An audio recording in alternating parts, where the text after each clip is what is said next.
Esses grupos, eles partem de um conceito comunista?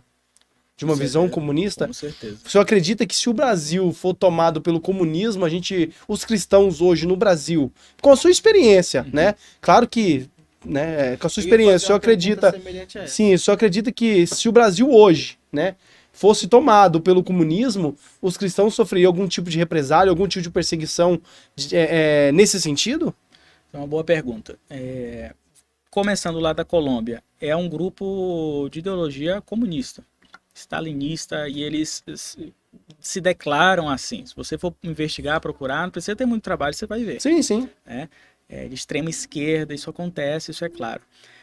Se algo acontecesse no Brasil, vamos pensar no que já aconteceu em outros lugares. Por exemplo, a gente tem a antiga União Soviética, um bloco de país dominado pelo comunismo, e todos os cristãos ali sofreram por conta do regime. Muitos pastores mortos, muitos cristãos presos, sabe? E, inclusive, o trabalho da Missão Portas Abertas, ele começou exatamente nesse contexto.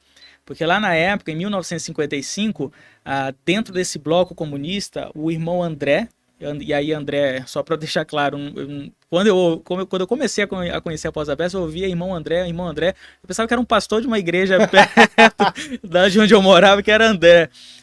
Mas André é o nome que foi dado para ele, o nome dele é holandês, né? Então nem cabe aqui nesse momento a gente tentar pronunciar. Vai falar em línguas estranhas. Exatamente.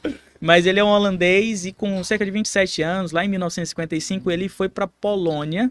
E aí a Polônia fazia parte desse bloco. Sim, e foi um dos países que foi tomado pelo nazismo, etc. Teve todo esse contexto, né? Exatamente. E tinha muitos outros países, Hungria, Tchecoslováquia, muitos outros países que eram dominados pelo regime. A própria Rússia, o centro de concentração, campo de concentração, exatamente. na Polônia. E naquele ano, em 1955, ele foi para participar de um festival comunista.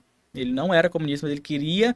E ele viu milhões de jovens, como é que eu poderia, organizados, doutrinados, dispostos ali àquela ideologia. E aquilo ali chamou a atenção dele, né? E aí ele começou a visitar algumas igrejas lá.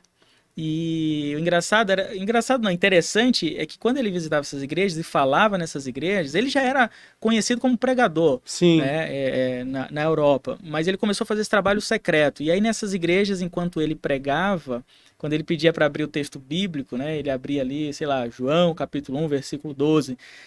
A igreja não abria a Bíblia. E aí no final ele perguntou ao pastor, lá na Holanda, as pessoas quando vão pregar, estão na igreja, o pessoal abre a Bíblia, né, para acompanhar o texto bíblico, é normal. E aí ele perguntou, e aqui não acontece o mesmo? As pessoas não trazem as Bíblias, não abrem as Bíblias? O pastor falou, olha, a gente gostaria muito de fazer, mas a gente não tem Bíblia.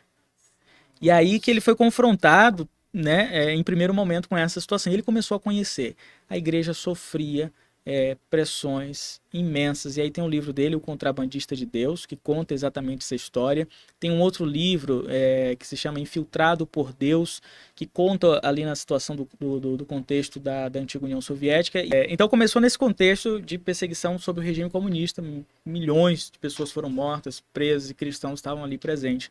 Então foi um regime onde os cristãos foram perseguidos. E a gente costuma dizer o seguinte, nós não somos uma organização que luta contra o comunista, ou contra o muçulmano, ou contra até mesmo o extremista. Qualquer tipo de político. Exatamente. E qualquer coisa que persegue o cristão, a gente não está lutando contra essa pessoa. Ou com esse princípio, com essa visão política, ou com essa ideologia, ou com essa outra religião. A gente está lutando em favor de Jesus, em favor da igreja de Jesus Cristo. Então, a gente não se arma para falar contra sistema, contra religião. Porque imagina se a gente começar a fazer isso, é muita história. Então, o nosso trabalho é o quê? Nós somos pró-Jesus e pró-igreja perseguida.